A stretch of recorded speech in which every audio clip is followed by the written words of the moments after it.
A bit of background. I am terrified of fire. I've had traumatic experiences when I was a child and cannot go near it. I am going to therapy, but it's a long healing process. This does mean that there are certain things that annoy my husband, like when we decided to buy a house. I asked if we could get an electric stove or replace the gas one. It annoyed him, but he accepted. Other things, like I have to stand far away when he's having a barbecue, also annoy him, which is completely understandably irritating, but I can't change it. One night, I just finished making dinner and went to give him a back hug, arms wrapped around his shoulders kind of hug, and he instantly pulls out a lighter from his pocket and holds it close to me. I freak out and try to get away from the lighter. When he finally puts it away, I yell at him and I'm crying, asking him why he thought that was a good idea. He told me that he heard of exposure therapy and he was sick of my antics. When he comes near me agitated, I yell at him to stay back and run out of the room, locking myself in the bedroom. It's only when I'm alone that I break down crying. In the morning he won't talk to me, saying that he was only trying to help, and yelling at him made him feel like crap. I wonder if I overreacted. So, am I the idiot? Not the idiot, and it's all in those words. Those words show he wasn't coming from a place of kindness, just cruelty and frustration. This wasn't him trying to help, this was him just being an idiot. It'd be the same as throwing a spider at an arachnophobe. I've got little tolerance for those that can't make reasonable adjustments for those that have genuine phobias. If you could click your fingers and get rid of your phobia, I'm sure you would. Most of us would. The fact he thinks this is antics shows a staggering lack of empathy and a grand display of ignorance. Has he not even tried to understand phobias? He has an entire internet's worth of knowledge at his fingertips to be less ignorant. The fact he hasn't says nothing good about his character. I am not afraid of fire. I would be afraid if someone lit a lighter and held it close to me for no discernible reason. Your husband is being an idiot in more ways than one. He did something wildly inappropriate, you had a completely reasonable reaction, and he felt guilty. Now he's blaming you for the discomfort that guilt is causing. Do not allow yourself to be blamed for the guilt he is feeling. He should feel guilty. He brandished a lighter at you. He's a total idiot. You have trauma around fire. You have the definition of a phobia and you can't turn it off. What he did could have triggered a severe panic attack. Although exposure therapy is a technique to help people, they are done gradually and properly by licensed therapists. They usually start small, like looking at pics of fire or videos. The environment is also highly controlled so the patient feels safe and the patient also agrees to it and is able to mentally prepare. He just shoved fire in your face without warning. He's the idiot. Update. Thank you all for your comments. They really helped me sort things out. He still wasn't talking to me after 3 days, so I confronted my husband. I told him that I hoped that he really meant the best, but it actually made me lose trust in him, so I don't know if I'm going to be able to trust him for a little while. He brushed it off, rolling his eyes and saying it wasn't that big of a deal. I simply replied that it was a big deal for me and I know that my trauma may be annoying to him. That didn't give him the right to do that. Afterwards he reluctantly agreed when I asked for marriage counseling. I told my psychologist about what he did and she was horrified and suggested marriage therapy. Unfortunately, each time it was time for our appointment he would make some kind of excuse not to go. He was staying late at work, there were no groceries so he had to go shopping, and I grew frustrated. I asked him if he really wanted to make things work and he didn't answer straight away. He said that he was only trying to help, and by making him seem like a bully that I didn't appreciate him and all the things he had to accommodate for my antics. That was the last straw. I placed my wedding ring on the table and left. So now I'm staying at a friend's house and I'm in contact with a lawyer. I don't know what to do at the moment as he has set my progress back a lot, but I think eventually I'll be okay. And now, I'm surrounded by people who care about me and don't think of my trauma as annoying. Trauma responses are not antics. One of the main hallmarks or predictors for couples heading toward divorce, I read a while back, is contempt, and the way your husband treats you sounds properly contemptuous. You have an issue that you're working on, you're doing all you can. The fact he pulled that lighter stunt shows how much empathy he has for you. You're better off to leave. You made the right decision. What he did was horrible. It was driven by selfishness and he refused to recognize the harm he did and to take responsibility for his actions. Had I been in your shoes, I would not even have given him the chance for marriage counseling. He got this second chance from you and decided not to take it. I am proud of you for standing up for yourself and leaving him. He might have thrown you back temporarily. But in the long run you will be better off without someone around you who neither understands what trauma means nor is willing to help you heal in a healthy way. Surround yourself with people who really care about you. Good on you. I didn't read your first post at the time and thought this was an update on the one where the husband came home early from a trip and scared his wife by sneaking into the house in the middle of the night and grabbing her from behind when she walked through the dark and supposedly empty locked house. That was bad enough. A stupid prank gone wrong. This was so much worse. Downright malicious. You did the right thing. I'm currently pregnant with my first child. My fiancé and I collectively decided to hold off telling people for at least 3 months for the following reasons. I didn't want to jump the gun in case it didn't work out. My sister was mid-pregnancy with her first after struggling with conceiving for 7 years, and we didn't want to steal the thunder. So the baby was born and all is well. My fiancé and I decided to hold off another month so all attention could be on my sister and nephew. We announced to his friends and family in the meantime, and everyone was super thrilled. A few days ago I told my parents and they were over the moon. I sent out a nice email with a little e-card and some sonogram pics to the family members that are spread out and that I don't see regularly and can't tell in person. My sister included, as she lives in a different state than I do. We got a lot of congratulations and excitement from most everyone except my sister and her husband. She called, in tears, tearing into me for planning this and stealing attention from her son that took her so long to have. I told her this wasn't planned, it just happened. That made things worse as I am significantly younger than her, and then it turned into her ranting at me how nice it must be to just be able to accidentally get pregnant when she had to fight, struggle and, her words, actually work to have a family. Her husband was in the background and backing her up. I told her we had even taken an extra month to wait to tell people specifically so she and my nephew could have undivided celebration and attention. Then I ended the call. My fiancé and his family are on our side. My family is a little too, OMG new baby, to gauge properly, but my sister and her husband definitely think I'm an idiot. Am I the idiot here? Not the idiot. Your sister may not be in a clear state of mind due to hormones, exhaustion and potentially even postpartum depression. Don't take it too personally and let her have time to sit with it for a few days before trying to talk again. You've done nothing wrong and she doesn't get to decide when someone else can get pregnant or under what circumstances. It was considerate of you to wait as long as you did.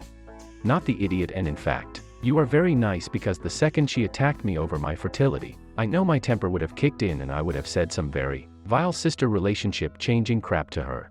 So good job. I never get how people, grown adults, are actually verbal nowadays about not getting enough attention. It just sounds pathetic and sad to me. I almost always have the same impulse to say, you're a freaking adult. It's not like you can just delay the announcement forever. There's a window, and you waited as long as you reasonably could out of respect for your sister and nephew. Any longer, you risk offending people when they hear through the grapevine because you're visibly pregnant and people know. Your sister is projecting onto you. These are two different pregnancies, and the people who love you want to be a part of your special time as much as they want to be a part of your sister's. And they will have no problem being there for the both of you.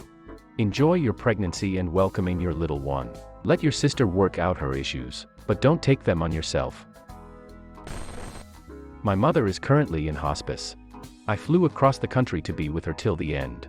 I have an older sister that lives with my mother. When I got here, my sister said that she had a friend that would like to visit my mom but didn't have transportation. My mom said she wanted to see him, so I drove 35 minutes, 10 round trip, to get this man and bring him back. When I got there I found out that his husband was also coming. Both these men were strangers to me, but I did it so he could see my mom one last time. The plan we agreed on was I would take them home at 8 p.m. because I had to pick up our other sister up from the airport and they were on the way. When the time came to leave, the man and his husband had some sort of emotional meltdown and didn't want to leave my mother. I told them that I don't have time to deal with their drama because I had to get to the airport, so I just left. When I made it back to hospice with my other sister, it was 1 a.m. The two of us walked in. There were now 4 people and our oldest sister in the room. Our mom was sleeping, but they were laughing, joking and watching a loud video on someone's phone. I asked who the new people were and a woman said she and her boyfriend were here as emotional support for my mom's friend. They just showed up to surprise him. What the hell? It is 1 a.m. and these people did not know my mother or our family. My mother has never liked many men around her, so there was no way she would be okay with 3 strangers watching her on her deathbed. My oldest sister didn't see anything wrong with them being here. I was so furious because that was just the most disrespectful thing I had ever seen. They were not family, nor were they here to support our family. I was so furious that I told everyone to shut up and leave. I was so enraged and I don't remember exactly what I said, but it was not nice. My oldest sister went out in the lobby sobbing and made a huge commotion. She went on a rant about how our mom loved this friend and how she saved him from a bad situation. We all almost got kicked out of hospice for disturbing the other patients. Thankfully, the staff agreed with me and allowed myself and the sister I just picked up to stay. Everyone else had to leave. I received a text shortly after telling me how awful I was for kicking them out. Here is the text message I received after kicking out said strangers. Hello, this is, name, I am, name, S sister. We had just left there. I just wanted to say this. I don't know where you are from, but as for us, we were raised with respect for everyone. We do not walk into a room telling everyone to shut the hell up. Now who do you think you are? Do you know elder who are sick love hearing voices of family and those around them smiling and laughing? That's what makes them happy. So who do you think you are walking into a room with some people you don't know and speaking to them in a rude way? You see, we may be respectful, but we also don't take anyone bullcrap. The room was full of happiness and love till you arrived with your hate. I suggest watching your attitude with people you don't know, because one of these days you're gonna piss off the wrong person. Don't you ever talk to me or any of us that way again. Go learn some respect and keep your mouth shut, because we are all family. Blood doesn't mean crap. Being there for someone and loving them makes you family. Blood doesn't. So what's your attitude with people here on out? Because Nana needs kind, sweet family around, not mean, hateful people like you. So thank you, it was definitely not a pleasure meeting you.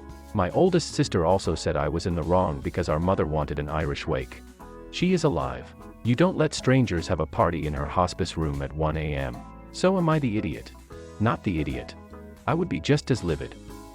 When my mother was living her last few days in the hospice, an aunt showed up and right away asked, did anyone contact the funeral home yet? While my mom was still very much stable. I was livid and told her to leave, just as quick as she came. Children of the parents come first. An Irish wake is a crappy excuse from your sister. OP, I hate to say this at this time, but having formerly worked years in home hospice, I would advise you to consult with your mom's lawyer and make sure there have been no recent changes to her will or estate. Not the idiot. The strangers had no business there, at all. Having said that, I assume you don't have a close relationship with your mother and haven't visited in a long time, given you didn't know about her saving this person. Be careful of now coming in and issuing orders and directives unless you are quite sure the sister who lives there has allowed your mother to be taken advantage of by this person. The only one who should have been there was the man your mom actually wanted to see. I can understand his husband tagging along because maybe he's gotten to know your mother over the years through his husband, but the other people had no business being there. If they wanted to support their friend, then they should have waited for him to get home and support him there, not in your mom's hospice room while she's asleep. Incredibly rude, and your older sister is an idiot for letting strangers into the room and allowing them to be loud and obnoxious while your mother was sleeping.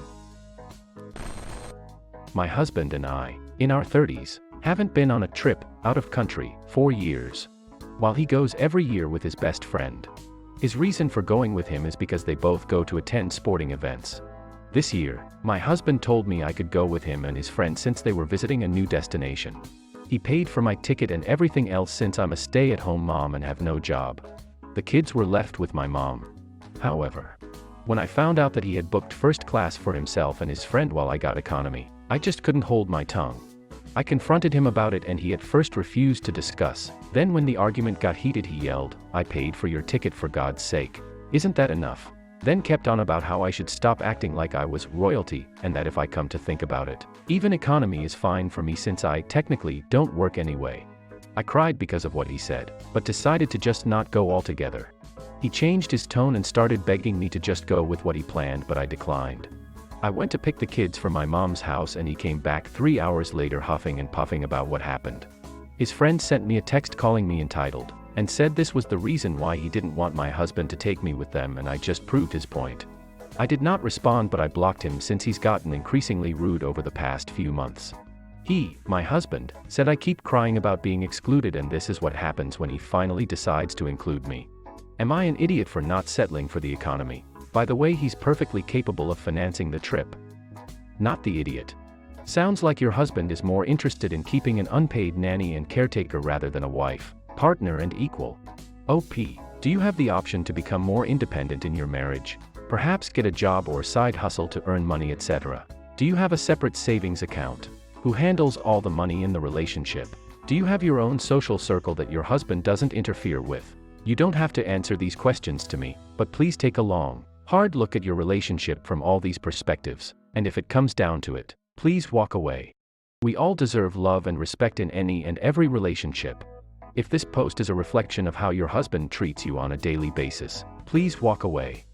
Not the idiot. I say this with love and it will sound harsh. I'm so sorry. Your husband and his best friend are married, so to speak. You are the maid and nanny. If your husband loved and valued all you did for the home, he wouldn't have to think twice about booking a vacation for the both of you. He wouldn't blink at the thought of sitting next to you on a plane. Buying you a first-class ticket wouldn't be an issue. He looks at you as being less than, and you do not deserve that. You deserve to be loved and valued. Take this time to reflect on yourself and your marriage. Do you really want to be in a marriage where you're not even a priority?